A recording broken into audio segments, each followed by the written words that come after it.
네. 지난 시간에 이어서 오늘 헌금에 대해서 성경의 가르침 살펴보는 두 번째 시간입니다. 우리 제목을 큰 소리로 한번 읽어볼까요? 시작. 이 일은 너에게 유익함이라. 네.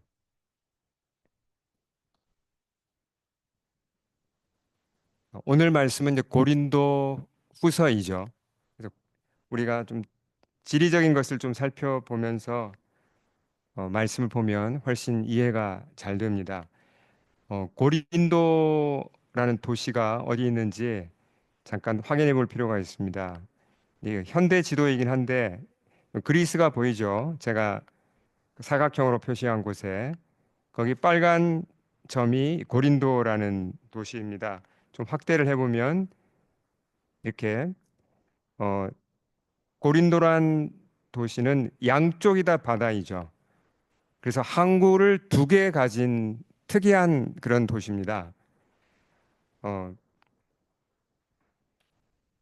고린도의 위치를 보시면 그 지중해에서 이탈리아 반도와 이스라엘 중간쯤에 있는 북아프리카를 보더라도 가운데 위치해 있기 때문에 그 로마 시대에는 교통의 중심지였습니다. 그리고 무역의 중심지였고 그래서 그리스 전체에서 가장 큰 도시였습니다. 고린도가. 예. 그리고 아주 잘 살았어요. 예, 무역이 발달됐으니까 당연하죠. 그리고 여러 다른 문화들이 들어오고 나가고 활발하게 그런 교류가 일어나는 곳이었습니다. 근데 도덕적인 부패가 심했을까요? 아니면 어떠했을까요? 이런 도시는 대체로 예, 문란하고 부패가 예, 심했죠. 그래서 자, 이 뜻을 기억하실 겁니다. 이게 헬라어에서 나온 표현인데요. To live like a Corinthian 그러면 이게 뜻이 뭘까요? 여러분 기억나시죠? 이게 어떤 표현인지 이게 성적으로 부도덕하게 살다라는 표현으로 쓰였습니다. 그만큼 고린도가 어, 그런 부패가 도덕적인 타락이 심한 곳이었죠. 어, 근데 바울이 언제 이 고린도로 들어갔죠?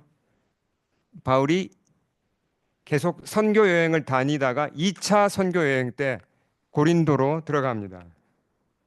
예. 어, 그래서 사도행전 18장에 보면 나오죠.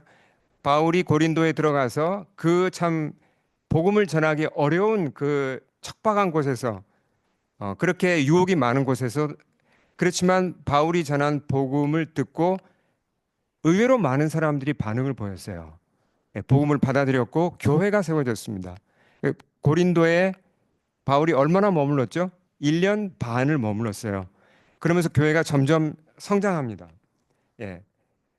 그 후에 이제 당연히 이제 바울은 떠나서 다른 지역으로 가서 전도를 했고 이제 고린도 교회는 홀로 남아서 이제 자체 리더가 세워지고 교회는 계속 자랐습니다. 근데 어려움도 있었죠. 고린도 교회 안에 생각해 보십시오. 얼마나 유혹이 많고 얼마나 그 영적으로 험한 곳입니까? 고린도가. 그런 도시에서 교회가 이렇게 성장해 나가는 게 결코 쉽지 않았습니다. 예.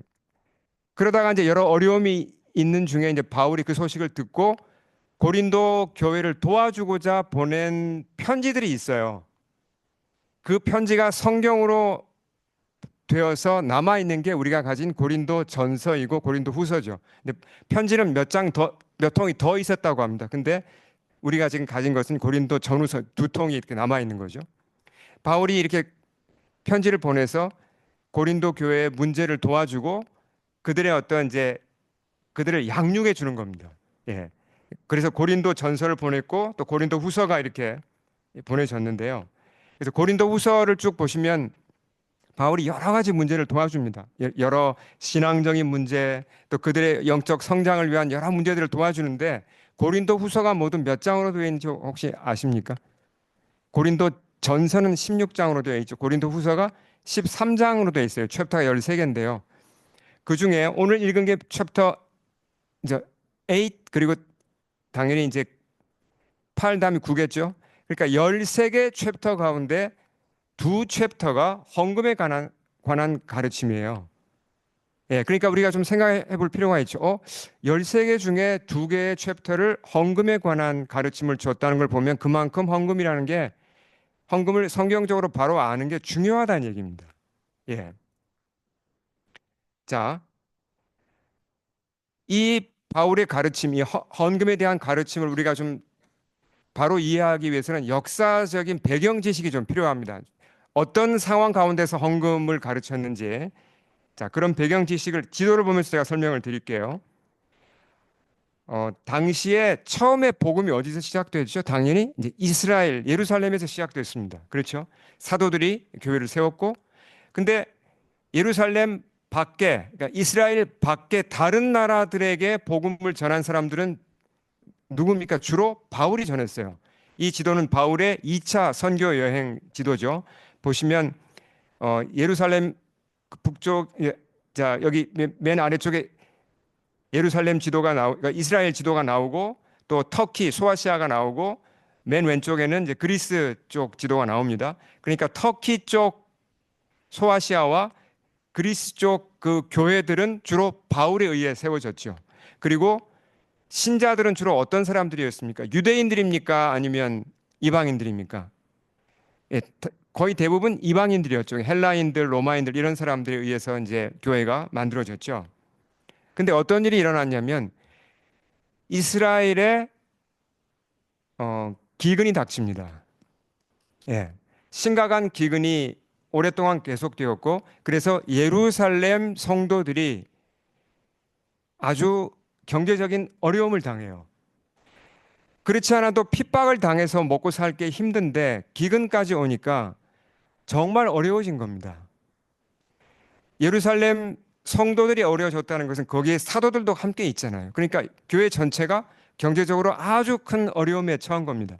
이 소식을 듣고 누가 돕고자 했냐면 이스라엘 밖에 있는 교회들, 터키 지역과 그리스 지역에 있는 이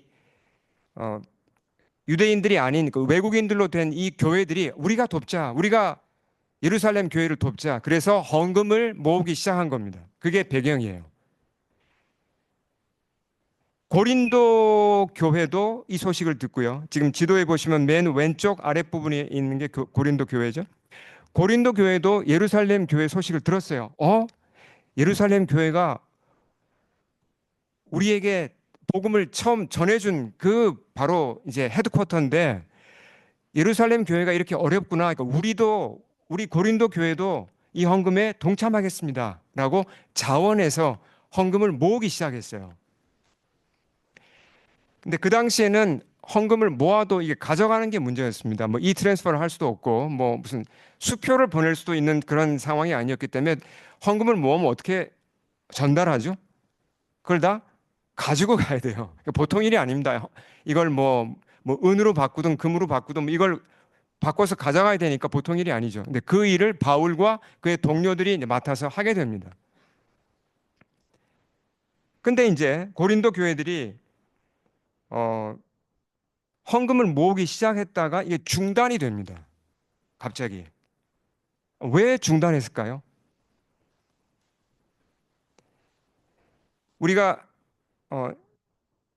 바울 서신과 사도행전 등 몇 권도 성경을 이곳저곳 잘 참조를 해보면 고린도 교회가 헌금을 중단한 이유가 나옵니다. 이게 뭐냐면 바울과의 관계에 좀 문제가 생겼어요.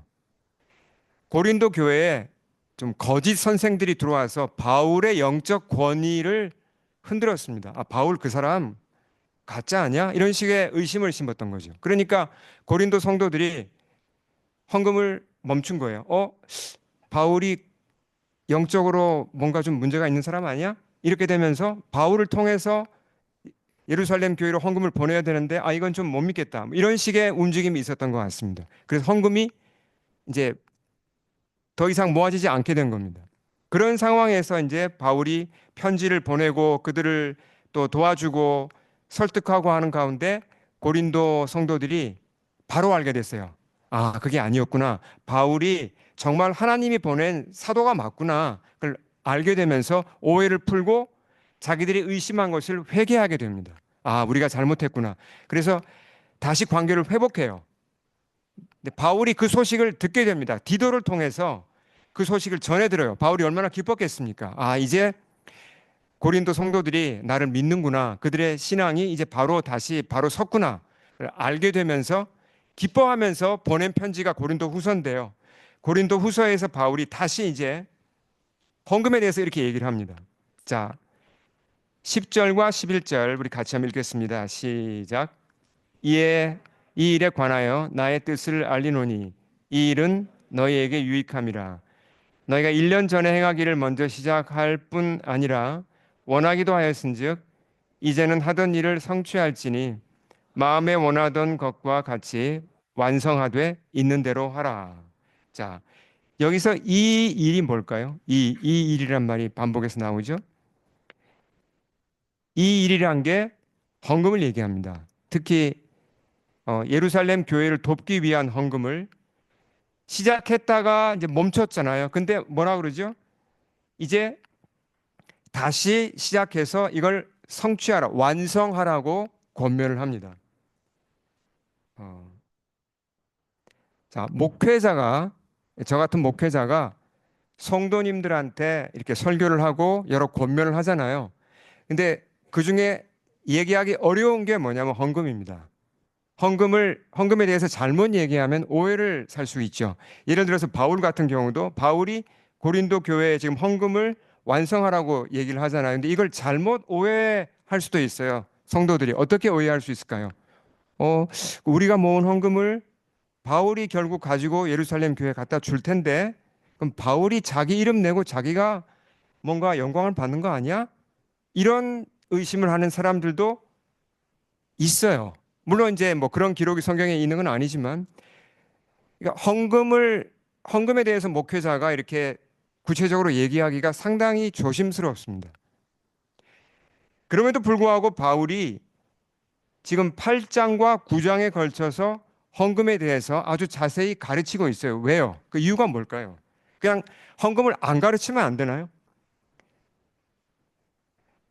바울이 이렇게 얘기를 합니다. 자, 이 일은 너희에게 뭐라 그랬죠? 유익함이라고 그랬습니다. 그러니까 헌금을 바로 알고 하는 것이 고린도 성도들에게 유익하기 때문에 바울은 헌금을 가르친다는 겁니다. 저도 마찬가지예요. 제 입장도. 예, 이게 우리한테 성도들한테 유익하기 때문에 우리가 좀 다루기 어려운 주제지만 잘 다루어서 가르치고 배워야 한다는 겁니다. 자, 얘기가 살짝 좀 이제 복잡한데요. 바울이 지금 누구에게 권면합니까? 고린도 성도들에게 너희들이 멈췄던 헌금을 이제 다시 계속해서 완성하라고 권면하면서 그들을 격려하기 위해서 예를 하나 듭니다. 그 옆 지방에 있었던 예를 들어요. 자, 지도를 보시면 지금 고린도는 초록색으로 된 그 아가야 지방, 그러니까 남쪽에 있죠. 근데 제가 파란색 동그라미를 쳐놓은 곳에 보면 그 지역 이름이 마게도냐입니다. 마게도냐에 있는 교회들을 예로 들면서 바울이 고린도 교회 성도들을 인커리지해요. 헌금을 하도록. 마게도냐 교회 그러면 여기 이제 글씨가 작은데 보입니까? 빌립보 교회가 있고 그리고 데살로니가 교회가 있고 베레아 교회가 있습니다. 이 주로 세 교회를 얘기하는데요. 거기서 어떤 일이 일어났는가? 8장 1, 2절이죠. 같이 읽겠습니다. 시작. 형제들아, 하나님께서 마게도냐 교회들에게 주신 은혜를 우리가 너희에게 알리노니 환난의 많은 시련 가운데서 그들의 넘치는 기쁨과 극심한 가난이 그들의 풍성한 연보를 넘치도록 하게 하였느니라. 연보란 것은 이제 헌금의 다른 말이죠. 나눔을 강조할 때 연보란 말을 이제 씁니다. 자, 아니 근데 좀 이상하지 않으세요? 어떻게 극심한 가난과 핍박이 있는데 이런 시련 가운데서 어떻게 이렇게 풍성한 헌금을 넘치도록 할 수 있죠? 이 사람들이 좀 너무 좀 뭔가 좀 우리가 이해하기에 좀 살짝 좀 어떻게 이럴 수 있지? 그런 좀 의문이 들 만큼 예, 그렇게 예, 헌금을 한 것을 알 수 있습니다. 어려운 상황에서. 자, 이게 참 우리가 알지만 이게 쉽지 않습니다. 나의 재정적인 사정이 지금 어렵다. 내가 지금 뭔가 이렇게 막 쪼들린다. 그런 상황에서 풍성한 헌금을 한다는 게 이게 쉽지 않거든요. 이건 뭐 거의 불가능에 가까운데 어떻게 이 사람들이 이렇게 했을까? 바울의 말을 좀 더 들어보겠습니다. 3, 4절 세 번역으로 읽을까요? 시작. 내가 증언합니다. 그들은 힘이 닿는 대로 구제하였을 뿐만 아니라 오히려 힘에 지나도록 자원해서 하였습니다. 그들은 성도들을 구제하는 특권에 동참하게 해달라고 우리에게 간절히 청하였습니다. 자, 이 말씀을 기초해서 보면요. 자, 마게도냐 교회 성도들이 가난한 가운데서도 이렇게 풍성한 헌금을 할 수 있었던 이유 두 가지를 우리가 찾을 수 있습니다. 그 근거를 두 가지 찾습니다. 첫째는 우리 같이 읽어볼까요? 시작. 그들은 성도들을 구제하는 것이 특권임을 알았습니다. 자, 지금 누구를 위한 헌금을 보내는 거죠? 예루살렘 교회 성도들, 가난한 그들을 돕기 위해 헌금을 보내는 겁니다. 그러면 그게 누구를 결국 돕는 거죠?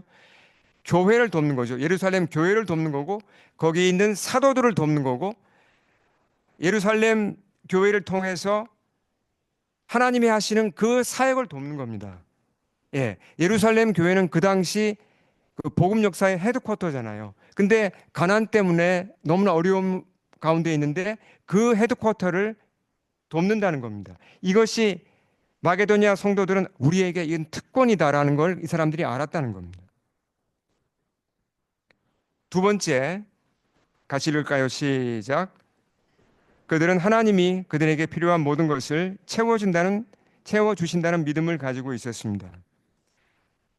이러한 사실은 뒤에 나오는 바울의 말을 통해 우리가 유추할 수 있어요. 자, 고린도후서 8장 그리고 9장까지가 헌금에 관한 가르침이라고 그랬죠. 그래서 9장에 바울이 이런 말을 합니다. 9장 8절 읽을까요? 시작.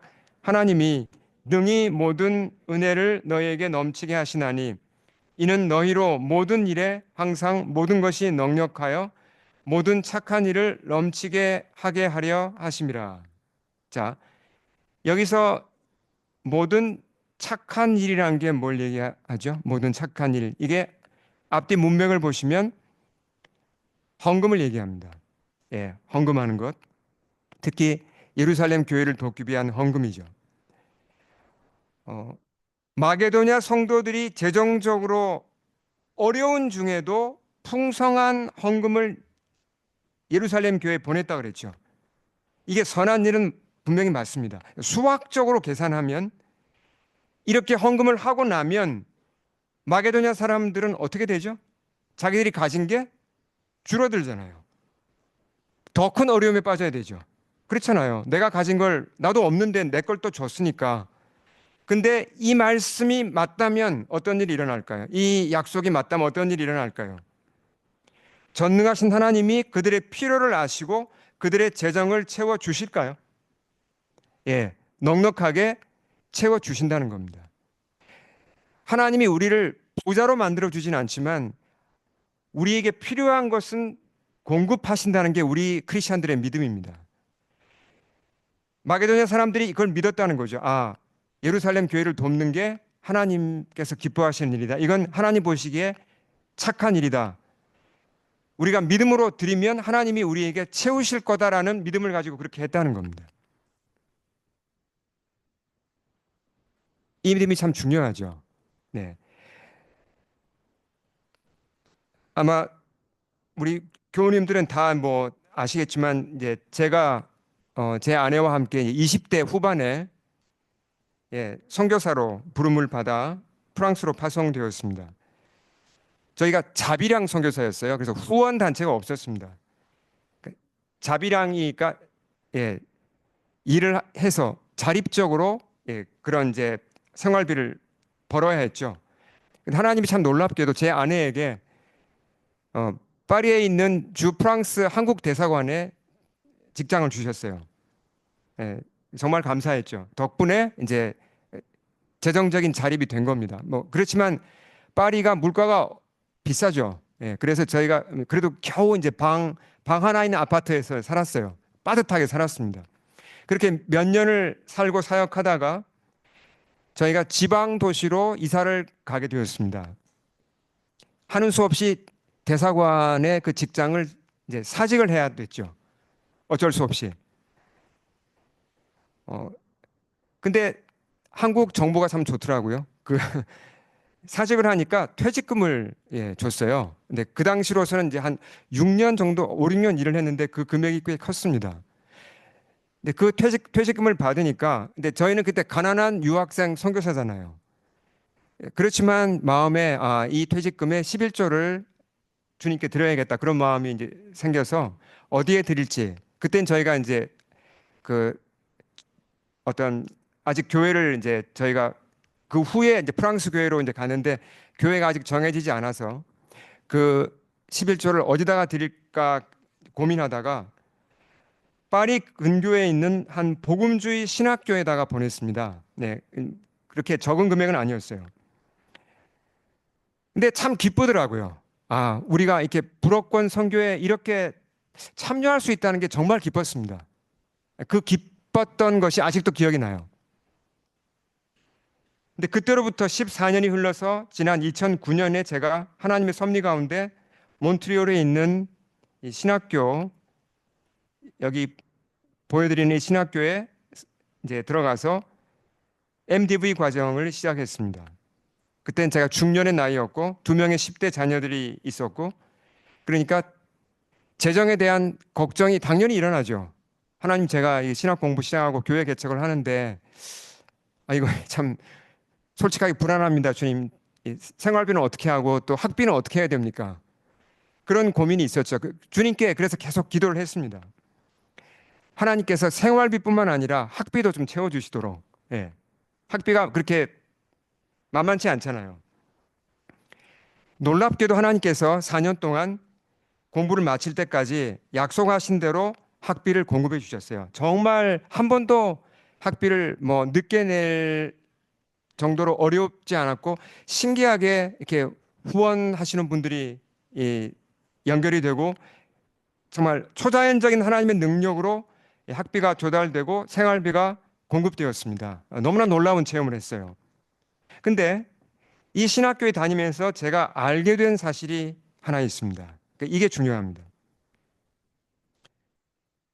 케벡 대학교들이, 케벡의 대학들이, 몬트리올에 대학이 4개 있고 케벡 전체에 또 다른 대학들이 있잖아요. 주 정부의 지원을 받습니다. 네, 사립이든 공립이든.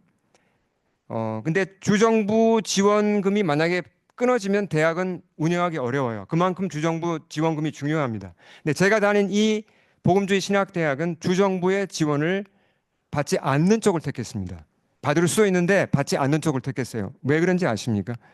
주정부의 지원금을 받으면 주정부의 방침을 따라야 됩니다. 그 방침이란 게 뭐냐면 성경을 있는 그대로 못 가르칩니다.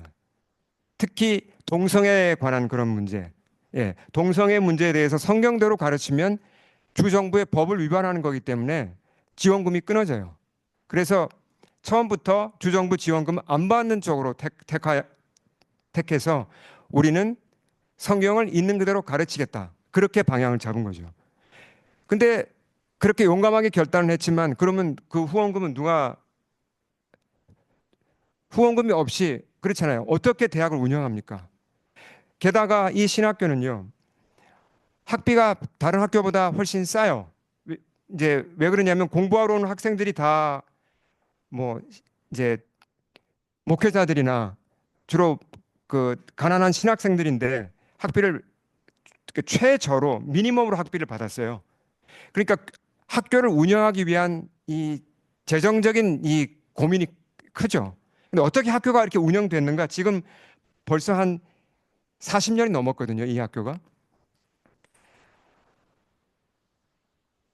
이 학교가 운영될 수 있는 것은 케벡 주 전체에서, 몬트리올을 비롯해서 케벡 주 전체에서 복음주의 교회 크리스찬들이 후원금을 정기적으로 보내주는 겁니다.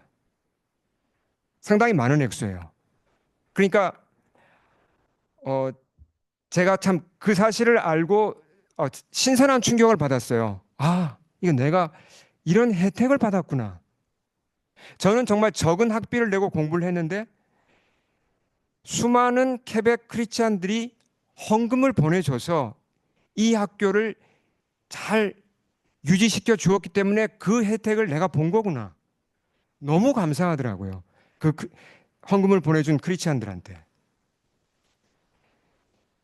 이 신학교가 참 중요합니다. 왜냐하면 지금 케벡주 전체에서는 가장 큰 불어권 신학교이고요. 복음주의 신학교이고 그리고 케벡 사람들뿐만 아니라 여기 여러 커뮤니티가 있잖아요. 하이티 학생들이 참 많습니다. 하이티 목사님들도 많이 공부하러 오고 그리고 심지어 그 서부 아프리카 불어권 아프리카 그 학생들이 여기가 불어 신학교니까 유학을 많이 와요.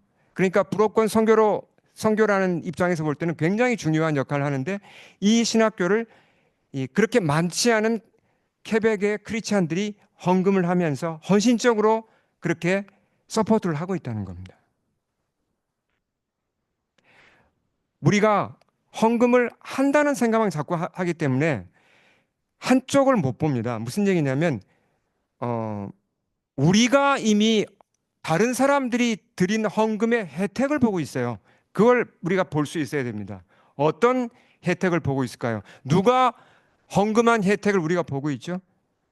벌써 많은 혜택을 보고 있습니다. 예를 들어서 여러분 성경 읽으시죠? 무슨 버전으로 읽으세요? 한글 성경은 개역 개정 뭐 세 번역 읽으시잖아요.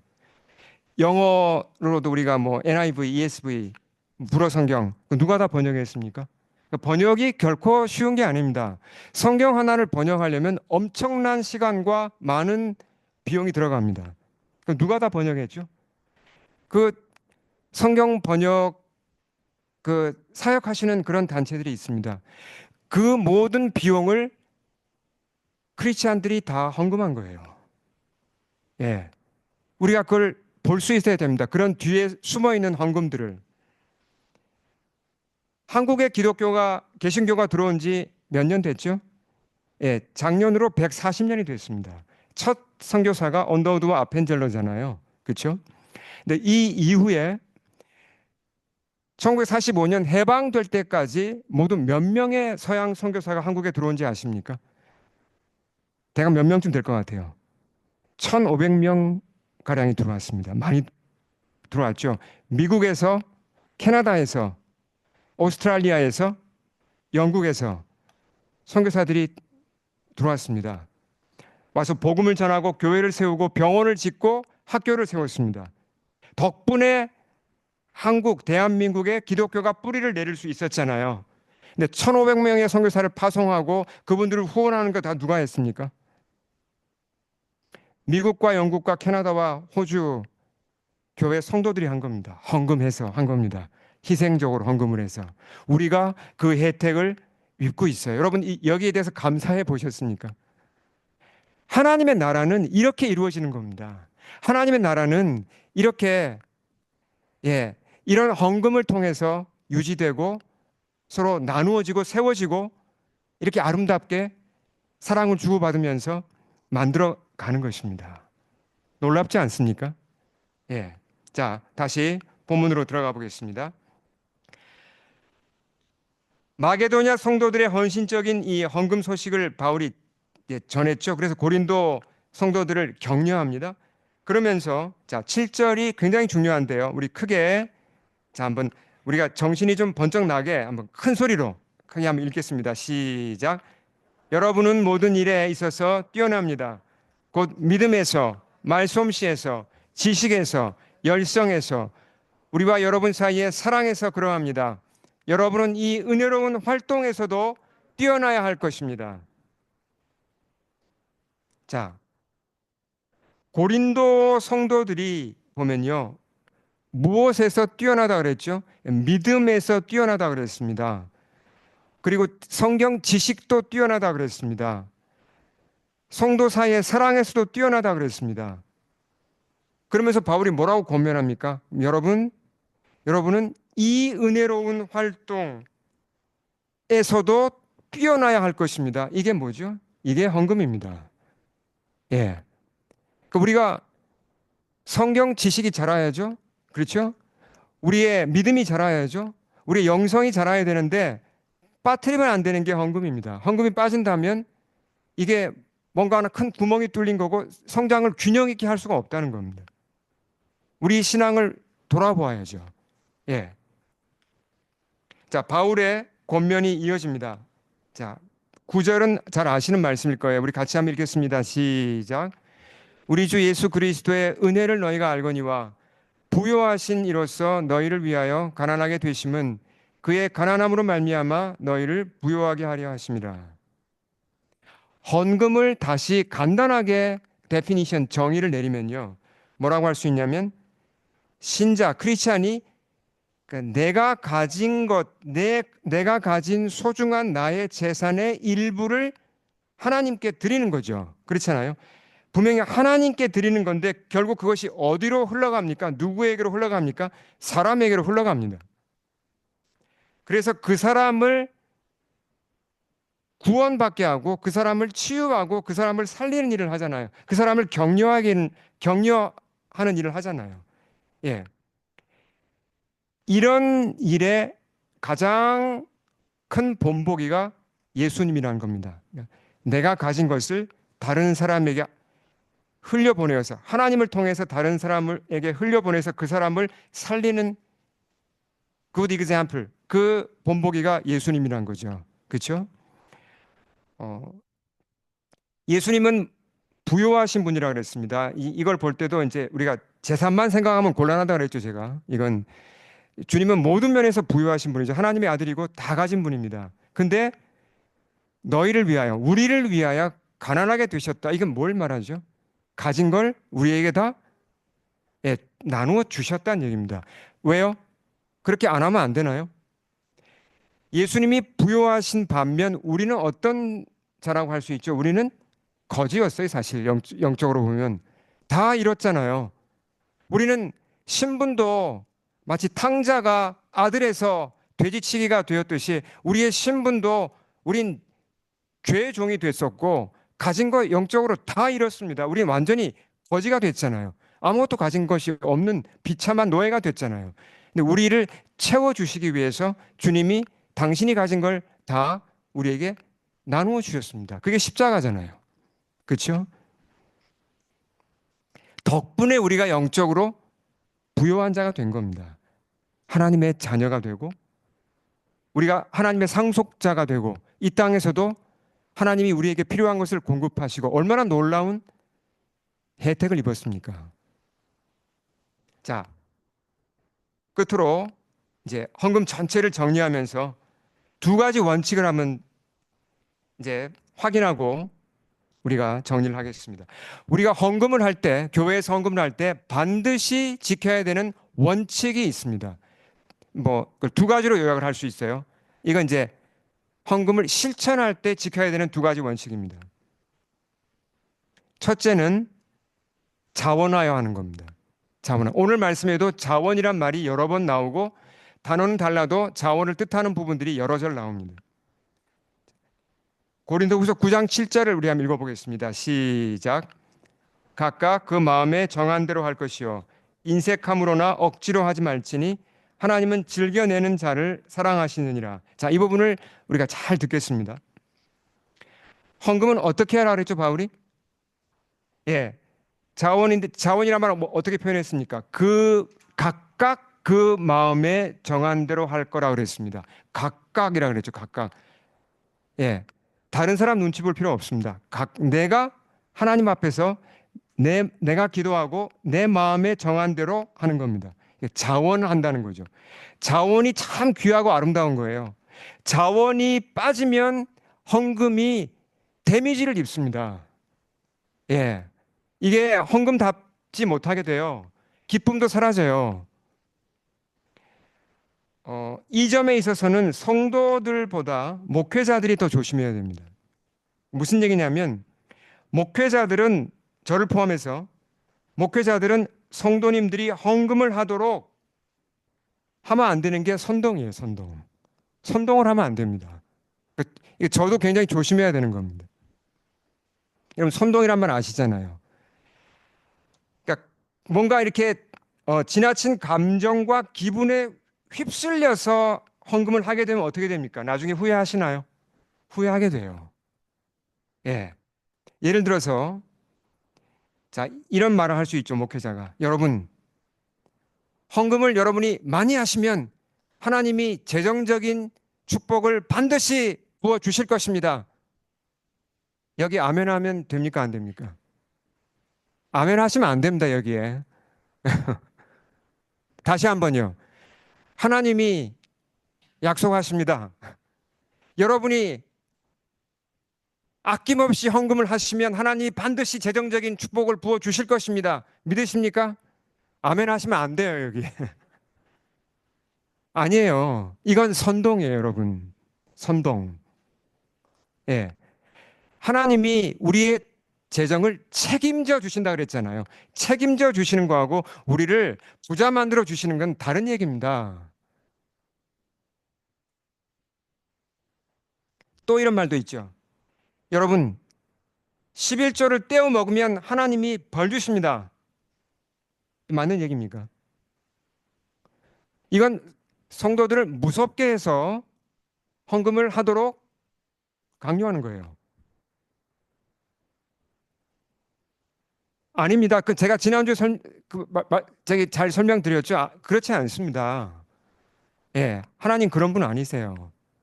우리 믿음이 자라면 자연적으로 헌금에 대해서도 성장하게 되고 자연스럽게 인격적인 관계 가운데 헌금을 하는 거지 무슨 세금 내듯이 그렇게 헌금하는 거 아니에요. 이건 선동이고 겁박하는 겁니다.